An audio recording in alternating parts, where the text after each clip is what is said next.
Good morning or afternoon, DSC, depending on when you're watching this, and welcome to another lesson in OSSLT preparation. Today, we're going to be focusing on what the test refers to as a series of paragraphs expressing an opinion, which is just a long way of saying an essay.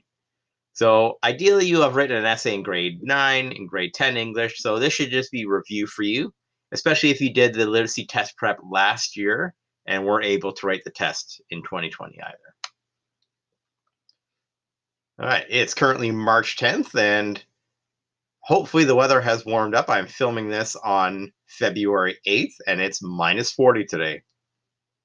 Good job. Good job, nature. All right. So you don't have to write anything today. I just want you to watch this video. I'm going to post the link right here and read through the slides. That's it. You don't have to write anything. You don't have to hand in anything. Just watch the video and read. So in previous years, the essay question would look like this. They'll give you a task, write a minimum of 3 paragraphs. I'd say write 5 paragraphs. 3 is just a bare minimum. And then they'll give you a question. So they would give you 2 pages of lines to write. So that's the approximate length that your essay should be.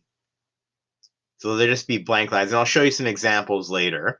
But they'll give you a question which is listed right here. Is it a good idea for high school students to have a part-time job? Now, this was taken from a previous test, but on the actual literacy test, you'll have a different question. So you won't know what that question is in advance, but it'll basically be a general question like, should zoos exist? Or, just trying to think of a previous example. Does technology help students learn in school? So you'd pick a side, either yes or no, and create an answer based on that. You don't want to say yes and then give some reasons for why it would be no. Just stick to one side of the argument only, please. That's very important.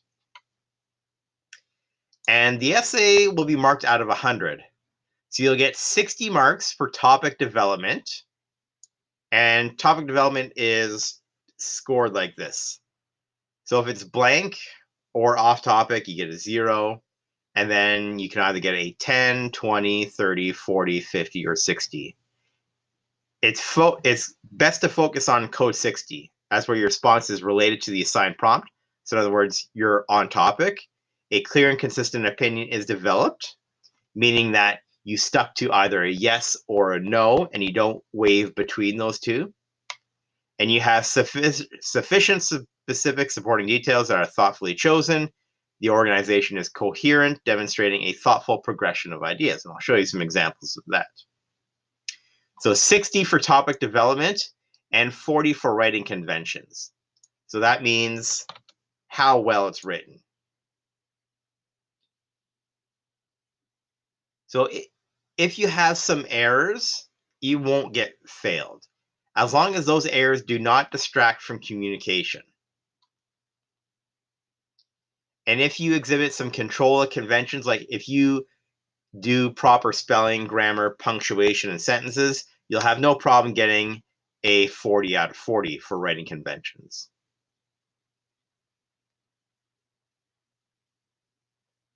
So you don't have to be grammatically perfect, just as long as those errors don't distract from communication.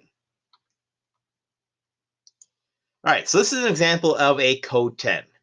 Notice it's only 5 lines. Ideally, you want to have minimum 30 lines. So it expresses an opinion, but this person, I think they either gave up or they ran out of time, which is why they got the lowest scoring response. You can see a code 20. I'm just going to move that up here so you can see. So I've given you the example and a reason why they got a code 20. There just simply weren't enough supporting details. So this person too ran out of time, or they just gave up. Code 30, now we have some better organization, but each paragraph is simply underdeveloped. So they did space out there and they did indent. Indent is a space here. That just lets your reader know that you're starting a new paragraph. So you skip a line and move on to the next paragraph and indent. To indent, you'd press Tab on a computer. So the Tab key is right above caps lock. That will automatically indent a paragraph to let you know that this is a new paragraph. So then, again, please read and then look at the explanation. Don't worry yourself too much about the code 10, 20, 30. Let's jump ahead to code, this is code 40. Let's jump ahead to a code 60. This is the highest scoring example.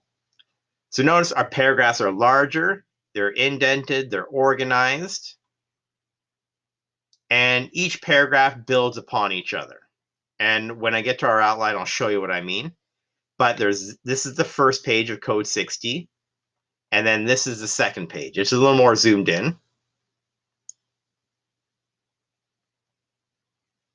So I do want you to read code 60 for sure, just to give you an example of what a perfect scoring essay would look like. And there's a code 50 as well. So it's high scoring, but not the highest scoring. And if you read the two of them, you'll see a difference in why they got the scores. And you can also read the explanations as well. So I'd say pause the video right now and just read code 50, these two pages, and code 60. And once you've read them, just resume the video and let's look at the outline. All right, so if you're watching this outline right now, I'd assume you have already read code 50 and 60. If you haven't, please pause the video and do so. But here's how I want you to organize your essay. So imagine that you were given the question, should teens have part-time jobs?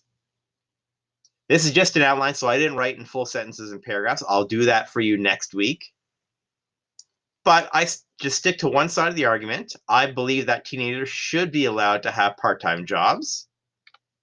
And then I provided 3 reasons here that will become my body paragraphs. And I color-coded them. Green is body paragraph 1, red is body paragraph 2, and blue is body paragraph 3. And then I just added a concluding sentence for this paragraph. So these ideas will form my introductory paragraph. So let's go to body paragraph 1. It's about source of consistent and reliable income. I said, since full-time work isn't an option for most teenagers while in high school, part-time employment is a way for teenagers to earn an income. I'm not going to go through all the details, but I've identified supporting details for each.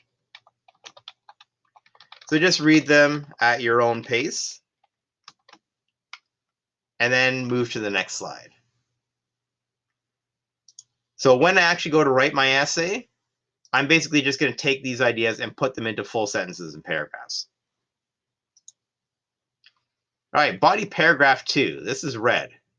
I said, however, money isn't the only benefit earned from employment, since teenagers can also gain valuable work experience to prepare them for adulthood. I said that employment allows them to build a resume to get better jobs after high school. They can learn necessary workplace skills and certifications, such as WMIS and first aid. And it also helps them develop key traits like responsibility, communication, and punctuality, which are needed in any job environment. Then I conclude by saying, while school provides opportunities for students to get life experience, part-time jobs are far better for giving students a first-hand experience of what the world of work is actually like. So what better way to learn about work than actually working, right? And then my 4th body paragraph, which aligns with this point right here, I said, finally, part-time employment offers teenagers valuable opportunities to make connections. I'm going to specify that by making social connections outside of their schools. They can broaden their social circle to include other teenagers from other high schools. This is especially vital for students who don't feel like they fit in with their existing social groups or high school settings.